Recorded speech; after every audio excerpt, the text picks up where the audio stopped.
Waalaikumsalam warahmatullahi wabarakatuh.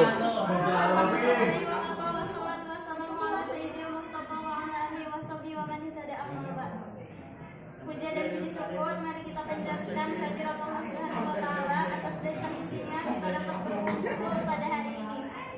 Salawat dan salam mari kita curahkan kepada Nabi kita, Nabi besar Muhammad sallallahu alaihi wasallam beserta keluarganya, sahabatnya, dan kita termasuk umatnya. Mudah-mudahan mendapatkan syafaat dari beliau di dunia. Amin. Yang kami hormati Ibu Ida selaku guru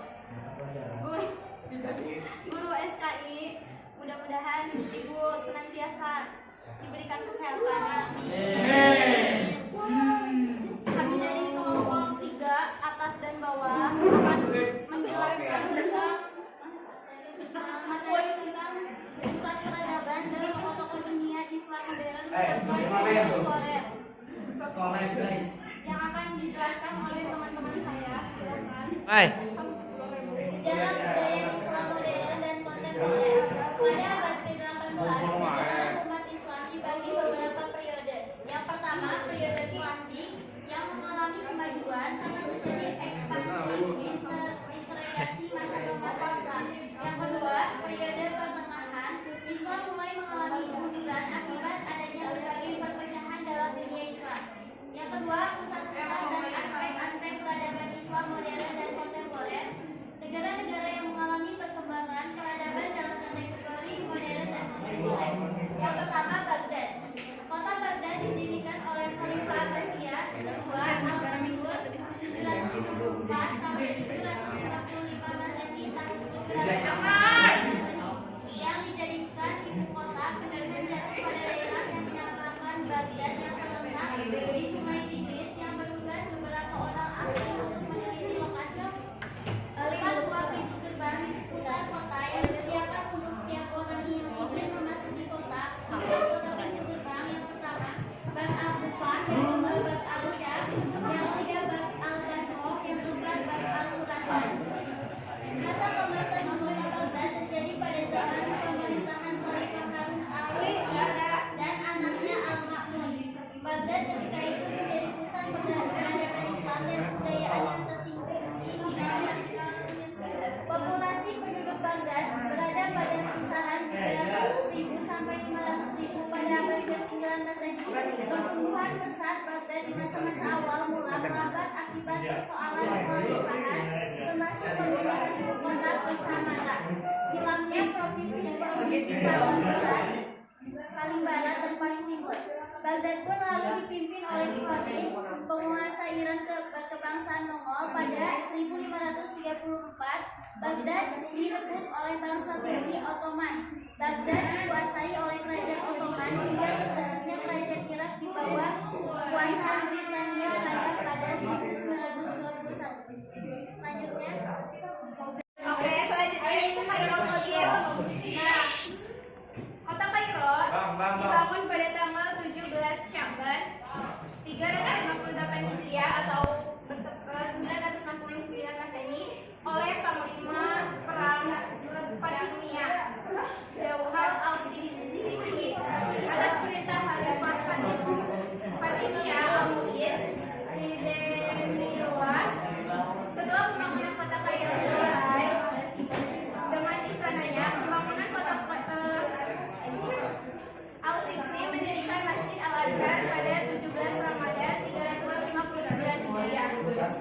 Nama Al-Azhar diambil dari Al-Zahra, yaitu julukan dari Fatimah, putri Nabi Muhammad SAW.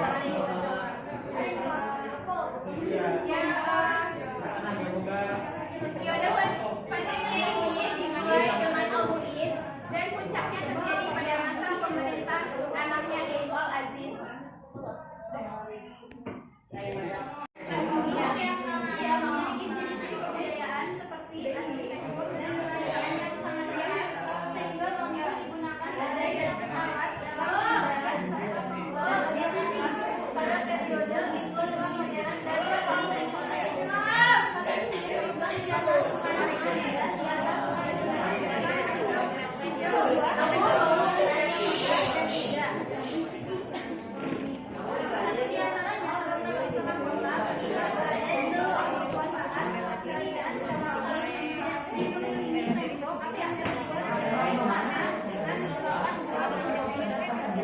Mulai. Negara Turki pada tahun 2007 wisatawan muslim yang pertama yang mampu melawan terhadap radikalisme melalui beberapa pemikiran dan bidang lain. Kedua, dalam aspek budaya dan sosial, kawasan Turki banyak dihuni oleh suku Kurdi yang sering melakukan pemberontakan terhadap kebijakan publik. Karena perbedaan pemahaman dalam bidang agama, dalam aspek agama, masyarakat Turki mampu mengembangkan ajaran Islam karena memiliki dua mazhab. Dalam masing-masing mazhab memiliki pemimpin dan bergerak dalam bidangnya.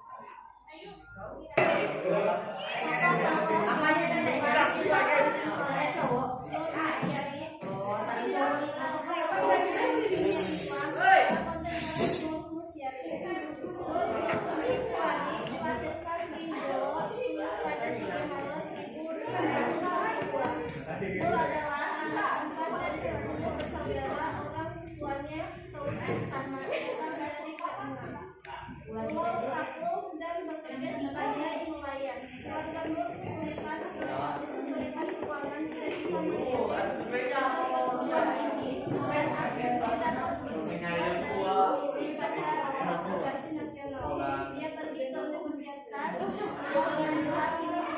pada tahun 1988. Dia mengambil sarjana dalam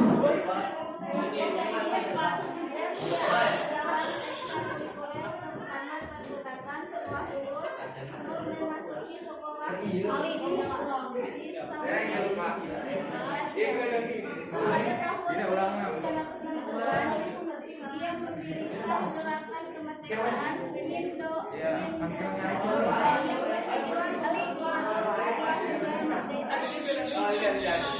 Gerakan ini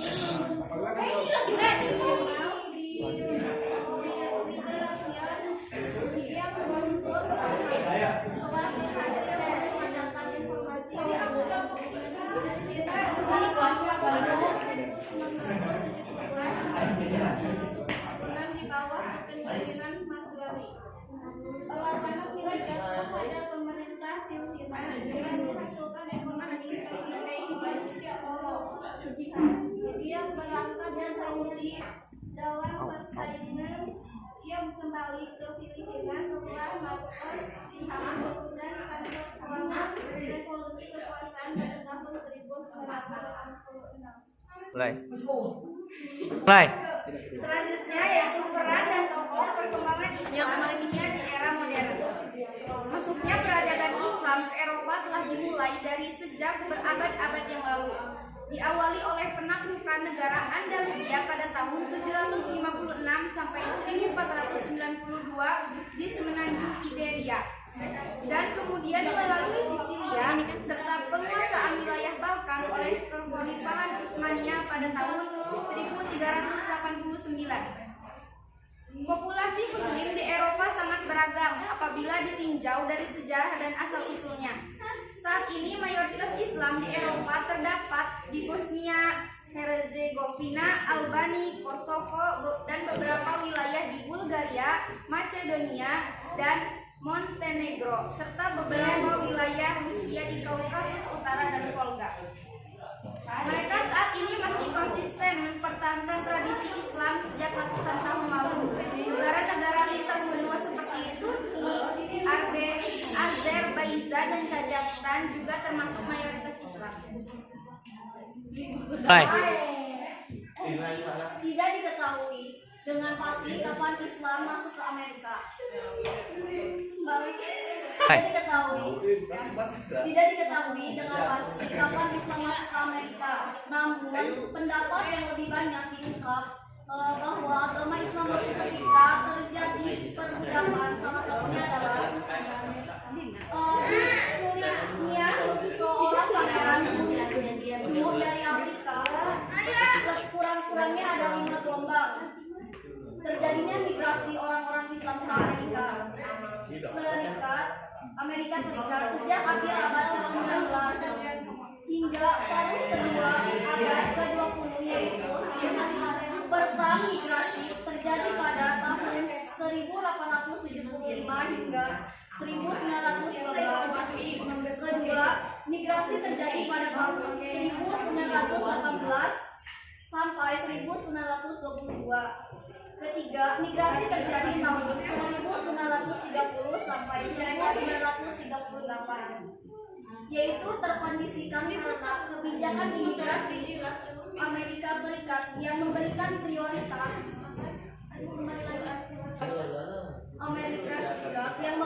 prioritas kepada mereka yang keluarganya telah lebih dahulu menetap di Amerika Serikat. Keempat, migrasi terjadi pada tahun 1947 hingga tahun 1960. Kelima, migrasi dimulai pada tahun 1967 sampai sekarang. Mereka yang datang ke Amerika Serikat pada gelombang ini selain karena alasan ekonomi, berkembangnya Islam di Amerika tidak terlepas dari para tokoh yang selalu giat menyebarkan agama Islam, di antaranya Muhammad Alexander, Russell Wade, dan Noble Drew Ali. Nah, selanjutnya tokoh perkembangan Islam. Nah, selanjutnya tokoh perkembangan Islam Tahtawi. Tahtawi dilahirkan pada tahun 1801 di Tahta, lebih tepatnya berada pada selatan kota Mesir. Beliau adalah seorang pembaharu dalam Islam pada pertengahan permulaan abad ke-19. Pada berusia 16 tahun, Tahtawi mulai menuntut ilmu di Al-Azhar dan beliau wafat pada tahun 1873 di Kairo. Pemikirannya ialah mengenai tentang pendidikan, karena dengan datanya pendidikan, laki-laki dan perempuan baginya sangat berguna dan bermanfaat untuk membuka pembaharuan dalam Islam. Tahapan pendidikan dalam pendidikan dibagi menjadi 3, yaitu pendidikan dasar, pendidikan menengah, dan pendidikan tinggi.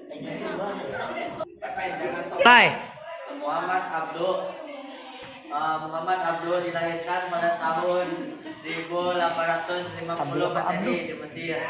Beliau termasuk bukan golongan orang kaya. Lingkungannya ia di pedesaan Nabawiyah. Mulai belajar di Masjid Al-Ahmad di Tahta.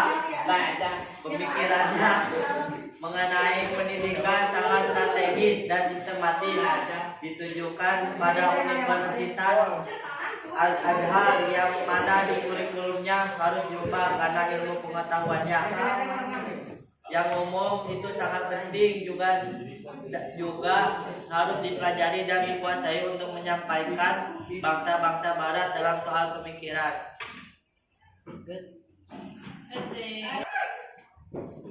Jamaluddin Al-Afghani, seorang tokoh pembaru dalam Islam yang penting. Beliau dilahirkan di Azerbaijan, lebih tepatnya di Afghanistan pada tahun 1839. Paradigma atau mazhab yang telah dipilih dan dijadikan sebagai pandangan beserta keluarga ialah mazhab imam yang pertama, yakni Imam Hanafi. Jamaluddin Al-Afghani ialah seorang tokoh yang sangat berpengaruh pada pembaruan Islam yang ada pada negara Mesir. Kemampuan atau potensi yang dimiliki dan dikuasai oleh Jamaluddin ialah bahasa-bahasa yang sulit, diantaranya bahasa Afgan, Prancis, Rusia, Persia, dan Turki. Mulai. Selanjutnya yaitu Rashid Ridho. Rashid Ridho dilahirkan pada tahun 1864 Masehi atau pada bulan Jumadil Al-Ula 1282 Hijriah. Beliau keturunan dari bangsawan, yakni Husain dari putra Ali bin Abi Thalib dengan Fatimah Zahra, yakni putri Rasulullah SAW.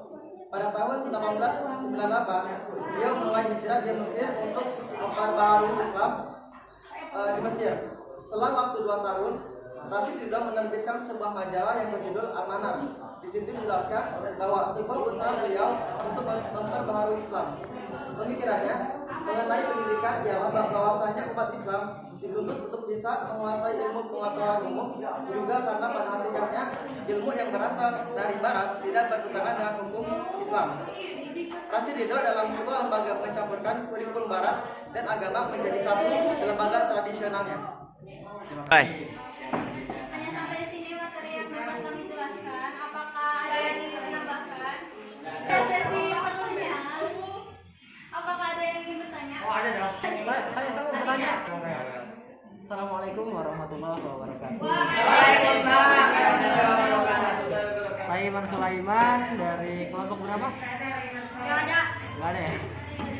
Pokoknya nama saya Iman Sulaiman aja ya. Pasti Ibu Ida sudah tahu. Saya ingin bertanya, kan di depan itu ada tokoh-tokoh perkembangan Islam di dunia modern sampai kontemporer. Ya. Nah, beliau-beliau ini merubah apa saja sih dari peradaban Islam yang dulu? Ya, jadi apa saja yang dirubah, apa saja yang digagas dari dulu sampai sekarang, perbedaannya apa sih? Gitu. Sehingga ada klasifikasi Islam modern dan Islam zaman dulu. Nah, itu apa aja? Ya, terima kasih. Saya akan menjawab pertanyaan dari Iman Sulaiman. Nih. Jadi, yang pertama ada Nur Miswari. Nur Miswari ini berperan penting dalam penyebaran agama Islam di Filipina.